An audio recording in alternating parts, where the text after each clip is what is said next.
Everyone, hi. My name is Phiwokuhle Mnyandu of Howard University. You can call me Piwo. I'm very happy to be moderating this panel.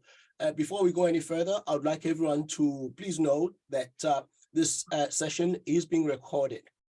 This panel on security challenges faced by search and rescue teams and emergency medical personnel in armed conflicts and insecure environments is being co-hosted by the Center for African Studies and the Humanitarian Security Challenges Working Group. It's taking place on the sidelines of the Second Summit of Democracy 2023, soon to officially begin here in Washington, D.C., to be co-hosted by the United States, the Republic of Korea, Costa Rica, as well as Zambia. Our panelists, our illustrious panelists today, whom I have the pleasure to learn from and moderate the panel, whose panel I'm happy to moderate. They are experienced scholars and practitioners in this area, and we're very glad that they're joining us. First, we have Bruria Adini of Tel Aviv University, and then we welcome Paul Spiegel of Johns Hopkins University, and Michael Walsh of Georgetown University.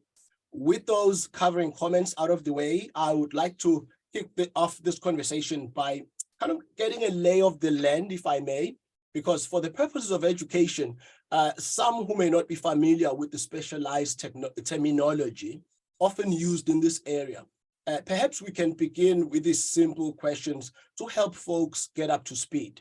So, Professor Bruria, what is a humanitarian worker?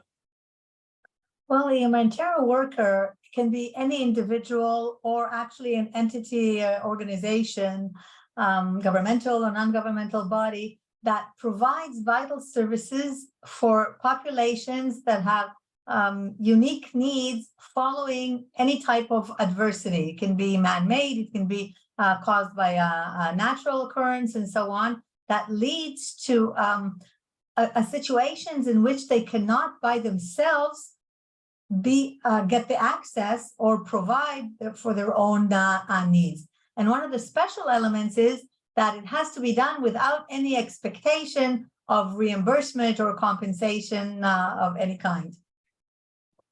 Thank you. I love this aspect of the humanitarian, the human being involved and no expectation of compensation. Thank you. Peter, what is a search and rescue team? Oh, Paul, sorry. I'm sorry. I was looking around for Peter. No problem. When I'm wrong, I'll just go for Dr. Spiegel. No, Paul's fine. So a search and rescue team is quite specific, whether it be a conflict or a natural disaster, as we've just seen in Turkey, where it's specialized teams that go in and are very time limited because of the amount of time that people can actually survive during this period. And they are searching and then hopefully rescuing people, whether it be underneath, often it's underneath rubble, or who are in areas where they're not able to flee. And so it's a very time limited amount of where people have special equipment, they have special skills to be able to move equipment, move either, let's say, rubble, and then make sure that they are able to rehabilitate or resuscitate people who are either affected by conflict or rubble or other areas. No, Paul, another term comes up, the emergency medical team. Is this different? If it is, how would you tell us? In theory, it is different, but EMTs or emergency medical teams can also be part of a search and rescue. But the emergency medical teams previously were called foreign medical teams, and thankfully now they're called emergency medical teams, because the idea is that they hopefully in the future will not be foreigners, but rather people from the countries themselves or maybe the region responding. But what the importance of an EMT compared to, let's say, a humanitarian organization that is responding is there are different levels of emergency medical teams, but they're supposed to be self-sufficient. So they come in, let's say the highest level is when they come in with their own medical hospital. Often it's a tent-like where they can do surgery. And so the key though aspect is that they're accredited, usually from the World Health Organization, and they can come into an emergency and be self-sufficient. Thank you. Thanks. That's quite clear. Michael, what is an armed conflict? So armed conflicts are seemingly well-defined in international treaty and customary law. There are two distinct types. So an international armed conflict is when there's a resort to force between two sovereign states. A non-international armed conflict is different. It's a protracted armed confrontation, either between the armed forces of a state and one or more armed forces of armed groups, or between the armed forces of armed groups in a territory. There's minimum criteria that has to be met for the non-international armed conflicts in terms of intensity and organization. I think that the problem, to your point, with all of this, with concepts, is that none of these concepts, whether they're a humanitarian worker or an emergency medical team or an armed conflict, are anything more than social facts. And they arose from these legal discourses, which makes them unique and makes it so that we take them for granted sometimes. But the point is that when we point to something out there in the world and we say, that's an armed conflict, right? That counts as an armed conflict. We're making an epistemological claim. And that claim can be subjective or it can be objective. And that's determined by how the language users use the term in common practice. And so when you look at the little green men that were used by Russia in Crimea, or you looked at the irregular maritime militias that are used by the People's Republic of China in the South China Sea, I think these things highlight a very important point, right? Contested concepts are going to be one of the main challenges that's going to impact the deployment of emergency medical teams into armed conflicts for many years to come. Now, I'd like to move on to cases. Bruria, what are some real examples of deployment of international search and rescue teams in armed conflicts that you can give us? Maybe one or two. With pleasure, and I will. I would just like to reinforce one point that I think both Paul touched upon and also Michael, but I want to make sure that everyone understands. We're talking about formal responders, whether it's EMTs or other types of search and rescue bodies and so on. But we cannot and should not ignore other first responders, which is actually the populations, the bystanders, the people that are there when the adversity happens, because they're always there before the formal forces come, or usually they're there before because they were present. Those that weren't injured are the ones who, we see it in large percentages, provide these crucial and vital services, including search and rescue, and many times also medical provisions, medical treatment. So we should never forget them, and we should not, treat them lightly, but actually welcome their response and their intervention. Now, to give you just a few examples. One example, of course, is one of the latest crises in Ukraine.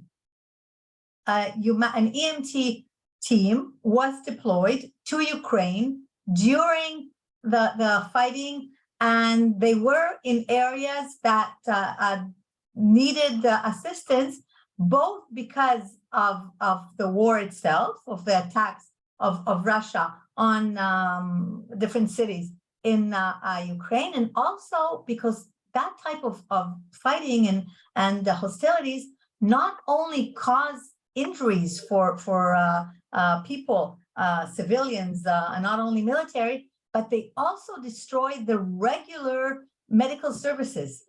So the population needs help, both concerning search and rescue, of course, when there's homes and different buildings that collapse, but also acute besides routine medical care.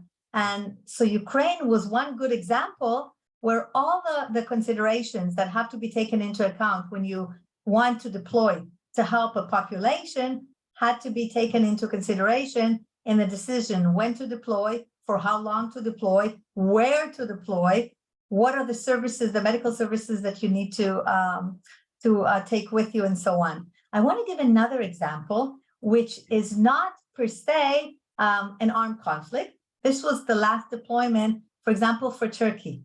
The event was an earthquake, okay? So it was a natural occurrence that caused the disaster, but the area was very close to the border between Turkey and Syria. Now, for example, Israel and Syria are unfortunately not on good terms, and there are great hostilities.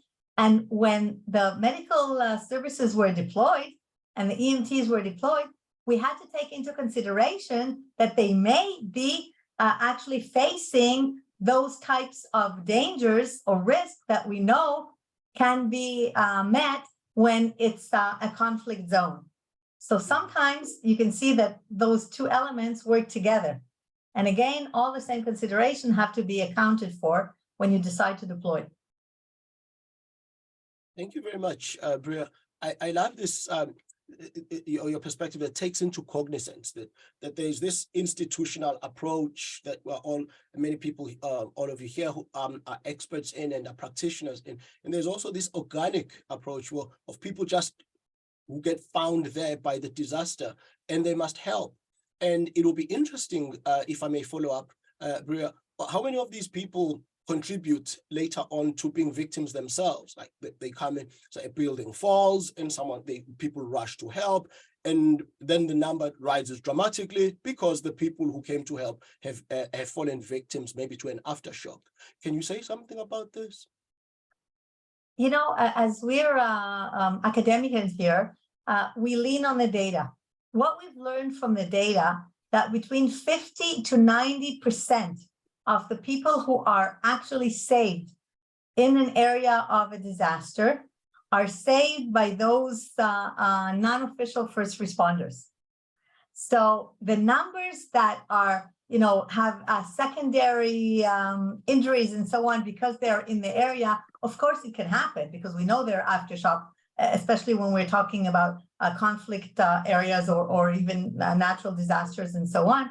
But the numbers show that they're very, very efficient and their work is productive. So the numbers of secondary injuries is much smaller than the value of their being integrated into the activities. Oh, wow. And Phiwokuhle, this actually adds to one of the other challenges, right? There's this debate that happens within our communities over whether there should be a focus on surge capacity of these international teams, or should the focus be on building domestic capacity in the countries where this is happening? And there's a tension sometimes between these two things because they both take resources. And so we have to make a decision of how we strike a balance between these resources. And in places like Syria, there's been a big debate about this. And so I think you're raising a challenge, indirectly that faces this community right now. Oh, thanks. Could I come in for something just on this point? Yeah, please, please. So 3 things perhaps. Number 1 is there's always concern in terms of search and rescue, particularly in areas where you have to think about both the immediate effects and then the longer term effects. And search and rescue, and when you have a very limited amount, particularly in conflict, where you have a limited amount of people that come in, there is this tension, particularly, I'm a physician, but I'm also more a public health person and a practitioner, of how much time and effort is going into search and rescue to save, and every life of course is important, but to save a limited amount of people versus how much time and energy should be putting into making sure that we are preparing for cholera, that we are preparing for making sure that the people that have access are able to make the health systems, let's say, function. So number 1 is there is this tension, and there always remains. But of course, search and rescue and finding these people under rubble is it's important. Every life is important, and it's very emotional. Number 1. Number 2 is the other aspect in terms of humanitarian work are humanitarian principles of first and foremost humanity, but neutrality, independence, and impartiality. And so the key thing that comes up a bit is that in the past, for example, emergency medical teams were really developed primarily at the beginning for natural disasters. And then when we were in Iraq for Mosul, that was one of the first times where the EMTs were actually much more involved in conflict. And then there can become questions when emergency medical teams are working together, in this case with the Iraqi forces. Therefore, and in some situations, these EMTs are actually embedded with the forces. How does that affect impartiality and neutrality? And so there's a lot of discussion right now about how to preserve humanitarian principles, but on the other hand, to get as close to wounded civilians. And in order to do that, the closer you are to the front line, the more lives you can save. There's a lot of interesting aspects that have been started with Mosul that have continued to occur to this day. Thank you very much, Peter. Keep calling you Peter. Thank you very much, Paul. I'm very sorry. Paul has raised a very important point that I think segues quite well into a question I was going to ask on failure. Where there's success, sometimes we see failure in these cases. So is there a case you could cite, Michael, of a failure where deployment of international emergency medical teams in armed conflict has taken place? Well, failure is always in the eye of the beholder, right? So a failure to one party might be a success to another. And that's something we have to point out right at the beginning, right? Not always do all of the parties want to have EMTs deployed when there's armed conflict. So I will cite the most recent example, which is Syria. It's drawn a lot of international attention. There were some serious delays in being able to even make decisions on deploying teams into northern Syria for a number of reasons. One of the biggest being an interpretation of international law and what is the criteria that would allow for the deployment of EMTs into countries. And so at the bottom of a lot of the calls to action for EMTs to self-declare that they're interested in deploying, there's always a note at the bottom which says no one should self-deploy into the region without the request and permission of the host country, right? And in this case, it's the Assad regime represents that host country, even though they don't have control of the territory of northern Syria. And so that presented a lot of questions and challenges to the international community and a lot of debate over what the criteria should be. So some groups maintained that the Assad regime didn't need to give permission. There was a broader interpretation of international law that could have been used that would have allowed for the deployment of emergency medical teams into northern Syria.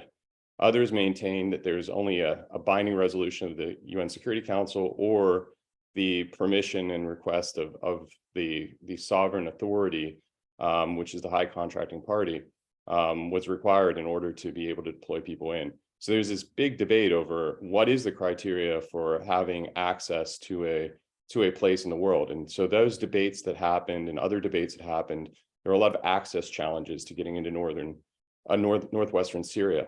And so there was a delay in expanding the number of border crossings that were available into northwestern Syria.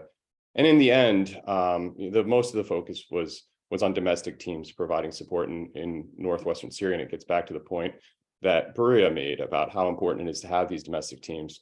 One of the challenges of the domestic teams, to get to something that Paul mentioned, was one of the major responders in northwestern Syria is the White Helmets.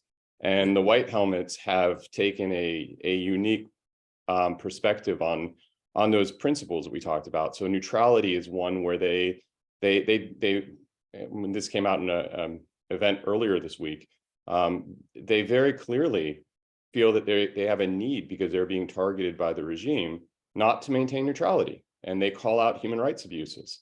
So there's an example of a group of first responders who quite overtly and intentionally state that they're not trying to maintain neutrality in the conflict. And so it's an interesting case of failure for those who wanted to respond in northwestern Syria, but potentially success for those who didn't want them to respond in northwestern Syria. Okay. I think this, thank you very much, everyone. This segues quite well into this talk of contingencies, especially with regards to a military occupation. So it might be subjective, it might depend on how folks feel about each case. But I'm going to give a few cases and ask each one of our panelists to comment at will on each one of these cases. The question is, how difficult do you think it would be to operate in this? Which one would be the most difficult of the following 5? Of course, I'm a professor in African studies, so I'm going to put more than one African territory there. I'm biased. So northern Mozambique, Western Sahara, Transnistria, Nagorno-Karabakh, and Gaza. So pick one. We'll start with Paul and go to Bruria and go to Michael. Pick one or two and go ahead.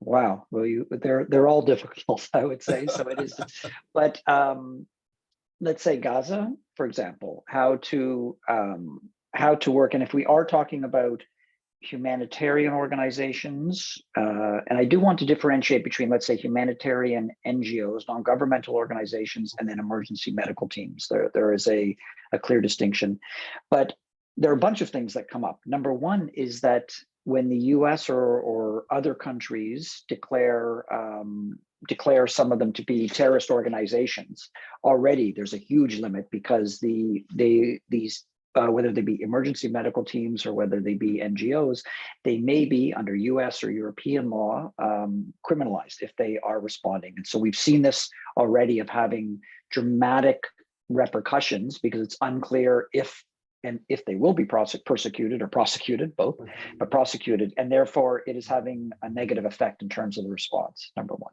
Number two, in terms of Gaza, clearly because of the political situation there, and because Hamas is considered by the US and the European Union and others a terrorist organization, it's very, very difficult to actually send foreign medical foreigners, whether they be NGOs or others there.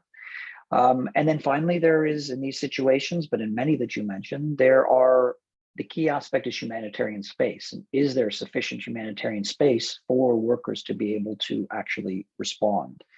I just came back from Mali 4 weeks ago. It's another example of where up in northern Mali, in Gao and Timbuktu, it's far too dangerous for particularly non-Malians to be able to work there because of the being kidnapped, etc. So I'll stop there, but that's just one of many examples and context that one needs to think about in terms of how to respond in these situations. Excellent. Thank you. Bruria? I have to say that I would agree with Paul, and here I may be biased. I would also say Gaza, for one main reason, beyond what Paul shared with us.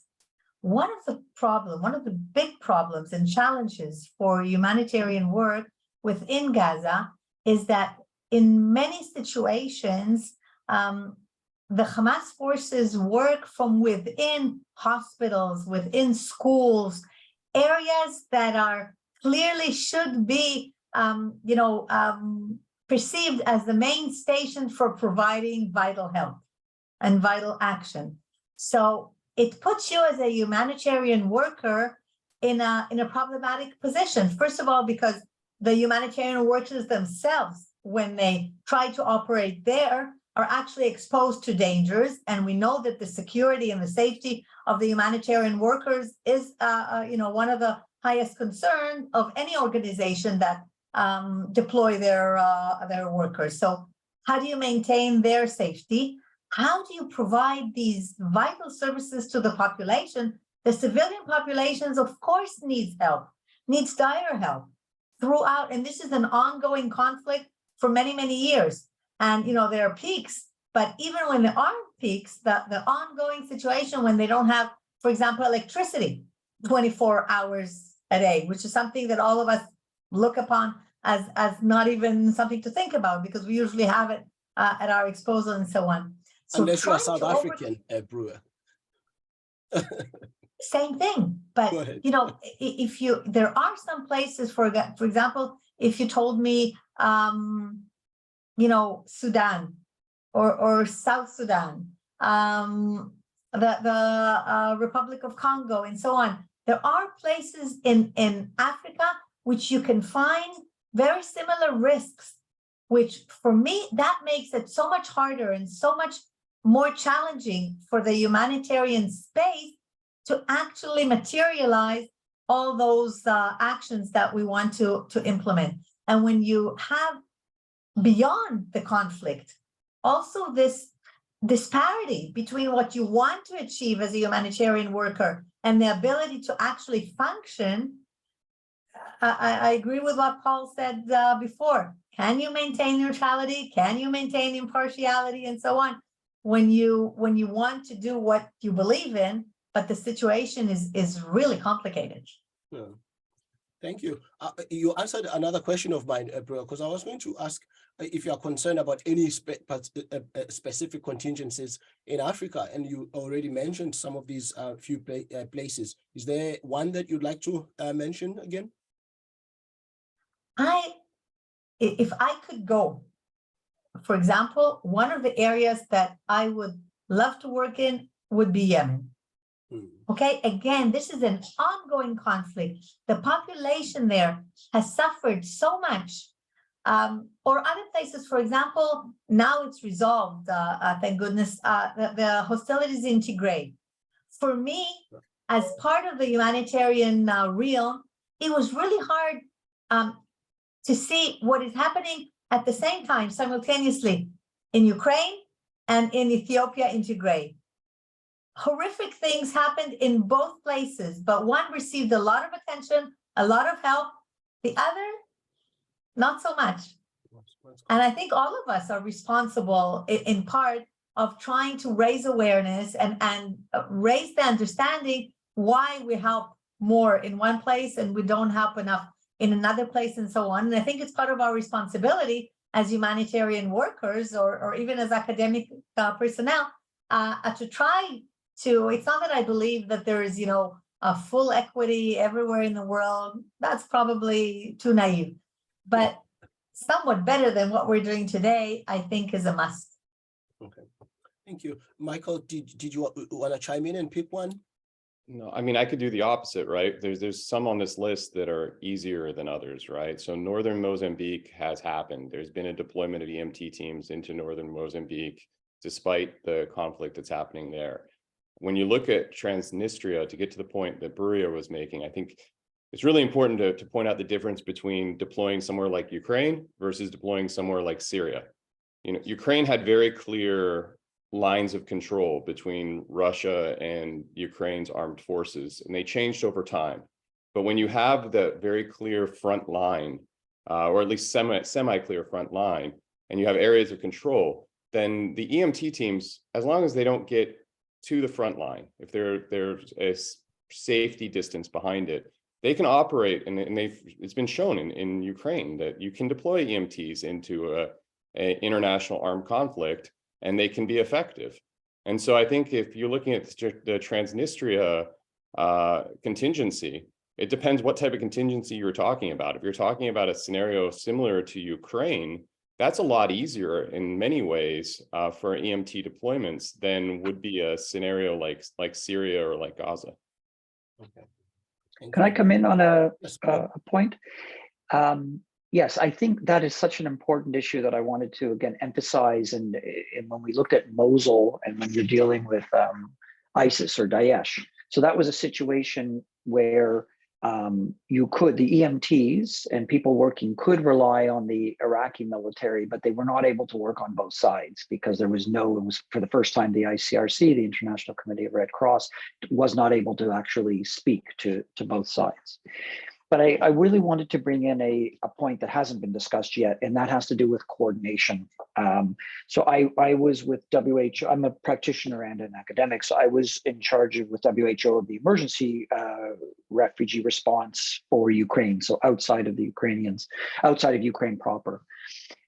One of the issues is that the EMTs, the emergency medical teams, are meant to be self-sufficient, but it doesn't mean that they're meant to be an island unto themselves. They need to be able to work very, very closely with the government and the health services. And what we see in many situations, which is good and bad, it's good that many EMTs want to deploy. That's what they're there for. The problem is there's often a lot of pressure to deploy. And so I was in the position there where I had to work with colleagues to try to better coordinate the response to the EMTs, because you don't want too many EMTs, number one. Number two is in Ukraine proper, the Ministry of Health is functioning, and it's functioning well, and so are many of the hospitals in Ukraine. And so this aspect of responding, and it's the same with humanitarian NGOs, when they respond in an emergency manner, we need to think more about how this response is going to affect the medium and long term, the so-called humanitarian development nexus. So that's another area that I think we all, including myself, need to work on, is to think about both contingency when we do respond, how this is going to affect potentially the health systems longer term. And secondly, when we respond, and particularly when foreigners are responding, are we ensuring that we're improving the capacity of local populations so that in the future, we hopefully will not need to respond? And just to interject on that really quickly, there's three types of teams that are on the list. There's military, there's government, and there's civilian. And if you look at the classified list the WHO has, we often reduce these conversations to the civilian teams. A lot of our conversation about civilian teams. There needs to be more discussion about the military teams and about how we use the military teams and what's incumbent upon them as humanitarian providers in these sort of environments, and whether they have an obligation to deploy in certain environments, irrespective of global politics. That's a whole separate field that's often ignored. And last point I'll make on the classified team list, if you look at the classified team list, it's very Western. We have Russian teams, if you count Russia as part of it, right? There's a huge Western emphasis, Western Hemisphere, EMEA focus to that classified list. And yes, there is Korea, there is Japan, there's a few other teams on there, but we need to globalize that team list. And that will help with some of these conversations we're having. If we have a broader set of actors who don't have the same sets of interests at play, then we'll be able to deploy teams into more situations. I like this point because a lot of the work that's being done from which we can derive some generalizable data that will help in operations and scholarship is actually being done in places far away from the Western Hemisphere often, and in places like South Africa last year through the state partnership where we had I think it's the New York National Guard come and do exercises with the South African military. And part of this was actually about rescue in a rural setting in Africa and so on and so forth. So it will be interesting then to find lessons from such examples and then incorporate them into such reports. Would anyone like to say anything about that? And Paul, I was going to ask you, speaking of contingencies, before I move to governance, we've been talking about different regions, but not the Asia Pacific. Are there any contingencies that you are concerned about in that region? No. Of course, the main contingency would be China and Taiwan. That is probably the largest, but that's a whole other kettle of fish. And then in terms of Asia, there still are, the other key aspect, I guess, is that we have to talk about is and the way humanitarian emergencies are graded. There are different gradings for them. And most importantly, probably the concept is that when is the country herself able to respond or not? And so in many situations, thankfully, and this occurred in Asia in particular for natural disasters, they're very strong at responding themselves. And so in most situations, thank goodness, they don't need that same support compared to other regions, which is a very positive thing. But in terms of contingency planning, there are numerous different areas, and there are, even in the Philippines, in the south, there are armed groups in those areas. So there are a lot of areas that we need to continue within Asia itself to be to consider and have contingency plans ready. But certainly the biggest one is going to be Taiwan. Okay. Thank you. And governance, Bruria, what do you think is the biggest challenge to with governance of these teams in armed conflict? Well, I think, first of all, the biggest problem with the governance is something that Paul mentioned before, is the coordination. You're coming into an area which you're not part of the conflict, okay? I always tell the students, when we come with humanitarian actions, we're not conquerors. We're not the ones who call the shots. We need the agreement and the consent of the governance system of the country. They're the ones who tell us if we can even enter. They're the ones who tell us where we can deploy. they're the ones, even though sometimes we may not like it, tell us who we can access. And that has to do with, again, equality, with neutrality, with deciding who you're going to help and to what extent and so on. So the first element of governance is who do you coordinate with? Who do you answer to? And I think something that goes with that, even though it's far beyond governance, but it came to my mind when I heard Paul speaking and so on, is when we bring, our medical teams, what are the levels of services that we're going to cater to? Are we going to maintain, for example, the level of medicine and the technologies and so on that we have at home in our origin countries and that we many times have within our EMTs? But what happens when we pull out? Because, for example, Israel was, that's a military, one of the EMTs is a military EMT, which was the first one that was recognized and accredited with the highest level of the WHO. It's got, wonderful technologies of imaging and laboratory and so on. But the most, we stay for a month. Now, what happens then? And are we able in that month to train or build the capacity of the local responders to continue? Or are there other EMTs that can take over when this specific EMT pulls out and so on? So governance has everything to do with what are you doing when you are there, but also how you're preparing your exit strategy in order to make sure that you actually did good and did not do damage. And always one of the elements that, it's in history, what happened in Rwanda when it was very good medicine to do external fixators, but then you need to pull them out after 6 weeks. But if you're gone after 4 weeks and you didn't coordinate the continuation, what you did was actually more damage. That's a failure. And, we all learn from that, okay? The whole element of the sphere and the standards of humanitarian action was actually born because we learned from our mistakes and so on. But we're still not always considering this continued governance coordination in order to make sure that we're building the local capacity and that we're coordinating among us so that, for example, one EMT has wonderful surgical capacities, but it's coordinated with another EMT that maybe does less surgeries, but has a wonderful hospitalization capacity. I always think of the American ships that have 1,000 beds, the Israeli EMT, which is wonderful, but it has 50 beds, okay? And it's gone after a month.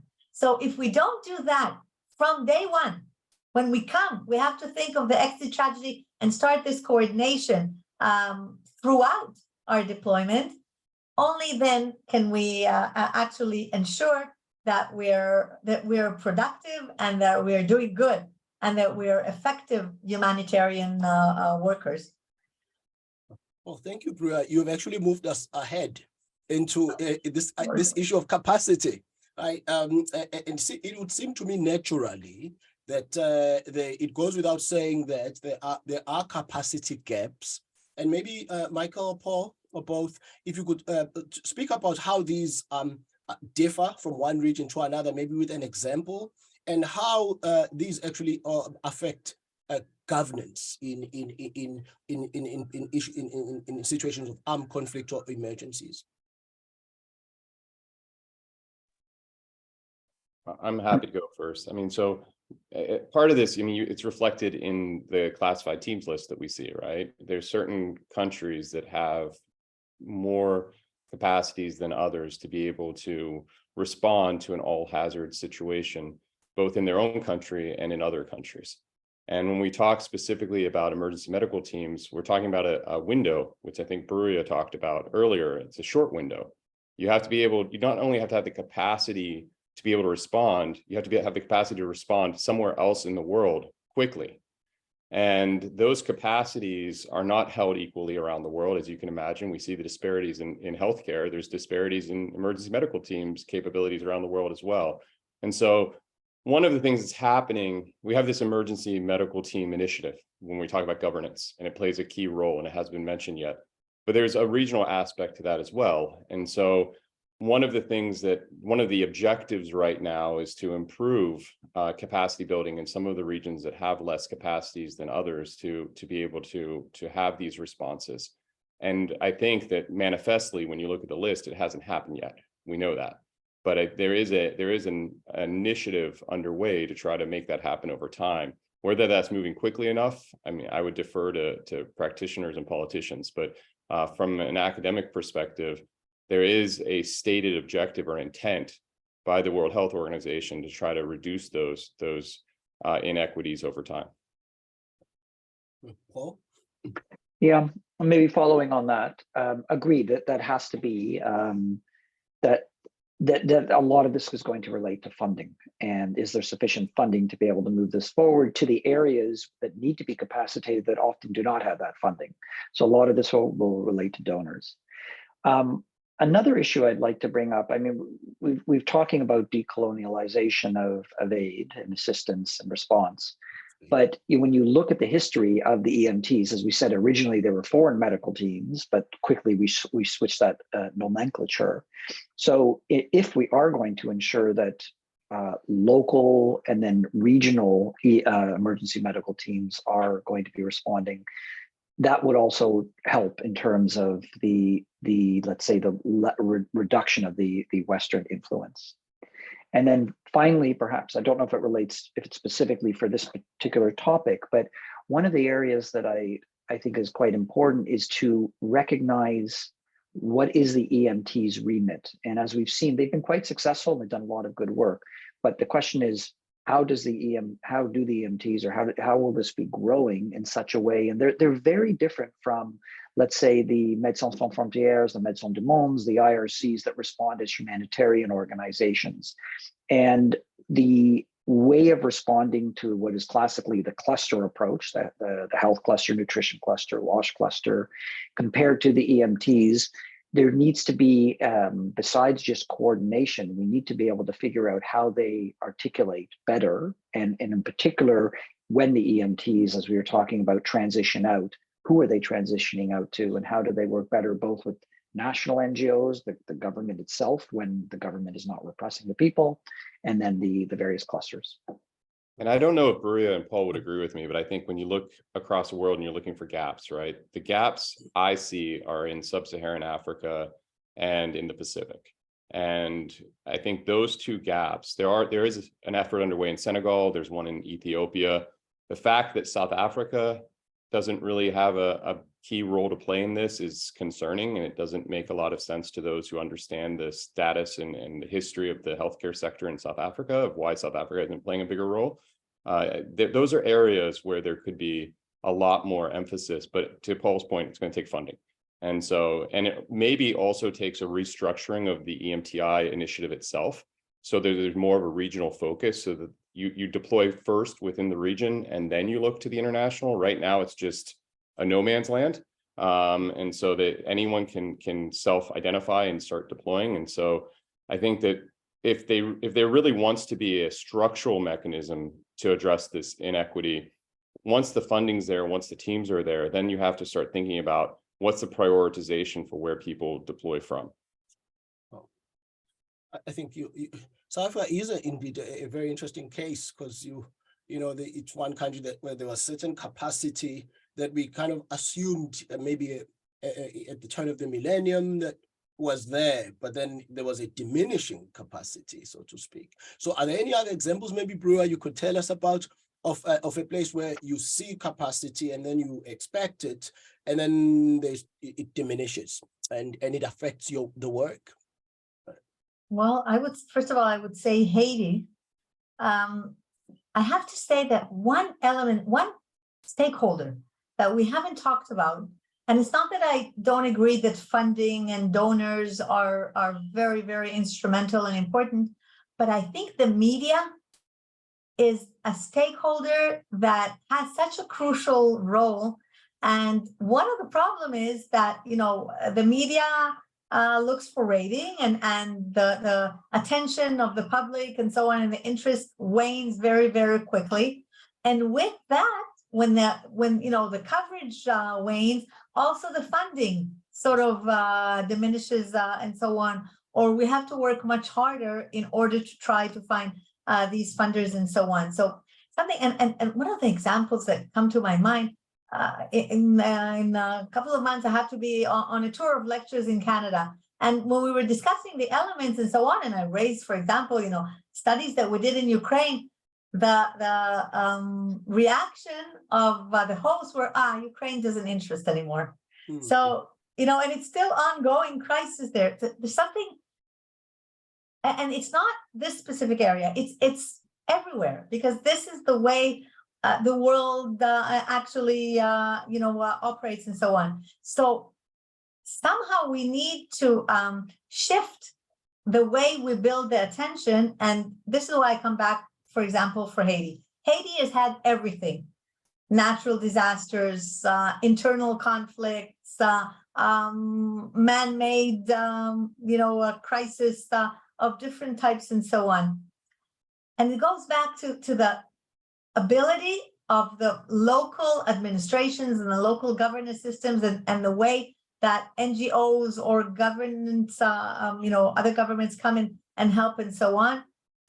The way we actually have long-term, both humanitarian actions, and it goes into the continuum of international development. This is something that we need a long breath for in order to actually make a difference, and to see that the level of, whether it's education systems and medical systems and other vital energy infrastructure and so on are being built, if we want to make a sustainable difference, if we actually want to see our work done much more professionally over time. We need these coordination and the ongoing partnerships and networking to be built in a very structured way and maintain them over time. This is completely different from what Paul said at first about search and rescue. Search and rescue has a very limited time frame, but all the rest should have a continued work over long periods of time, and not making dependencies of the local populations, but actually building their capacities and their ongoing improvement. So I agree with that. I think one thing just to clarify, though, emergency medical teams also have a short remit as well. And that's been one of the big debates in Syria, for example, where there is a question of what is the emergent needs and what are the chronic needs. And that was one of the things that actually hampered response in Syria. And so I think that this distinction between search and rescue teams and emergency medical teams from the other humanitarian work that goes on in the background is an important distinction, and it can be a challenge in and of itself. Yeah, I would agree. Can I maybe add two components? One is what I've seen, and I spent 15 years in the UN before joining Hopkins, is that there's always mission creep with whatever is developed. You have some success and then it goes longer. And I do think EMTs have a very should have a time-limited response. Okay. And even in Northwest Syria, there is capacity there. It's not, because of the sanctions, because of the border crossings, it's still limited. But we need to be able to be working with people in Northwest Syria and the healthcare system. And so as soon as we can, we need to be focusing on health systems as well to make sure. But there's one other thing I wanted to bring up. I think Michael was talking about this, and I wanted to discuss a little bit further in terms of the EMTs.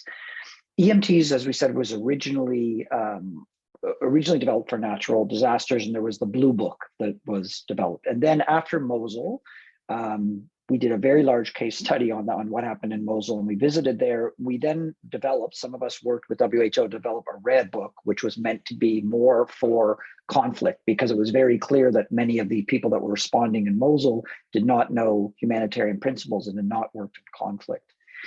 The big question still remains in terms of the classification of the EMTs for those that are working with governments. And when there are very big political issues, should they be responding in humanitarian, particularly if they have a military link? Should they be responding in some of these conflict areas when they have a link to a military, potentially even with big political differences, et cetera? And I think that's still something that we need to discuss. I'm a humanitarian at heart, and I think there are times to work with the military, absolutely, but there are times not to because of the humanitarian principles. Awesome. And I think there's actually an interesting point on that, just not to add any more and continue us on this course, but the Red Book happened, and there's still a lot of debate about whether the Red Book is sufficient for the world that we live in today. And there's a section called limitations in the Red Book, and those limitations we meet in many cases, right? So the book that was created can't meet many of the conditions in which we actually have to think about in the real world about deploying emergency medical teams. And I think that one of the things that we should do is think about how we grade teams. We grade them by capabilities right now, and we grade them by type. We say they're military or government. What we don't grade them by is their own adherence to these principles. And I think it's important to think about how these teams view their obligations to abide by these principles. Like the White Helmets we talked about earlier, they have a different view on neutrality. Team Rubicon has a different view on independence. So that you have differences within these groups from each other. And we don't actually have a very good, categorization of teams based on these principles. And I think the best way to do it would be allow the teams to do it themselves. Ask them, where do you fall on the spectrum of neutrality? Where do you fall on the spectrum of independence? And let the world know, let it be transparent. And I think that would help a lot in this decision-making process, but we don't do that right now. Okay, folks, I think we have about 4 minutes. Anyone who wants to learn more about this work, please take their classes. And I look forward to, I should join your classes myself. It's just that Tel Aviv is far away from here. So at least Baltimore is up the road. So we'll start with Bruria and go to Paul and then Michael. And then we'll go to questions. Brandon, if you have a question, please type it on the chat or in the remaining minutes.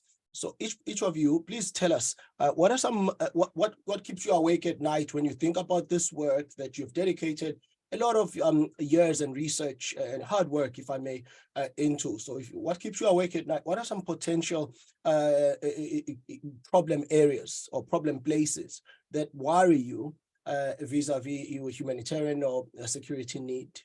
Bruria?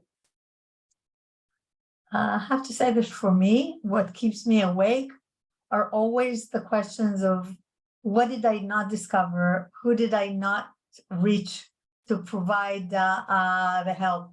It's usually those you asked before about the failures. The successes makes you very happy for a very short period of time. The elements that keeps concerning you is what did you not do enough? Oh, missed opportunities. Thank you. Go, Paul. Sure. 2 points. One is the lack of either memory or institutional memory. So the repetition that is occurring, we seem to be making the same mistakes over and over and over again. And it's very frustrating for someone who's been working very long in this field. And why is that, and how can that change? And then the second aspect still remains this lack of sustainability or lack of considering what humanitarians do at the beginning, how is it affecting the longer term? And it's an area that I'm working more in, that I'm interested. And a lot of it stems even just from donors, of having the donors themselves that are broken into development and humanitarian and aren't speaking amongst themselves, and then it goes all the way down. Awesome, thank you. Michael? Yeah, so I think from an academic perspective, if Foucault was around and Foucault could look at the EMT system that we have in place today, Foucault would find many different power structures that are invisible that have been created through practice over time. And I think one of the challenges we have right now is instrumentalization of EMTs, both by conflict actors themselves and being able to use them for gains that aren't humanitarian in nature. But I think also on the UN system side, whenever you put a system in place within the United Nations over time, through practice and through repetition, people learn how to use the system to achieve an outcome that they want to achieve. And so you have to disrupt that. If you don't like the outcome that's coming, then that has to be disrupted. And it's hard to disrupt once it becomes part of the structure. And I think the instrumentalization of EMTs is a concern moving forward. In terms of situations that keep me up at night, I think just major power competition, renewed major power competition in the world is something that everyone has to understand is going to have a major impact on emergency medical team deployments everywhere, but particularly in armed conflicts. And I think what we just saw in Syria is a good example. Paul mentioned Taiwan in the future. A lot of the situations where it's going to be really hard to follow the red book, where the limitations and assumptions are going to be violated, are going to be these major power competition spaces where there's going to be conflict parties, and you're going to have one side of this major power competition on one side and the other on the other. And so in those situations, I think we should expect that we're going to have a repeat of Northwest Syria over and over again in the decades to come. Sure. Thank you. Thank you, everyone. We have a question. Brennan has been kind enough to type the question. Thanks, Brennan. Let's go ahead and have any one of you distinguished panelists answer it at your will.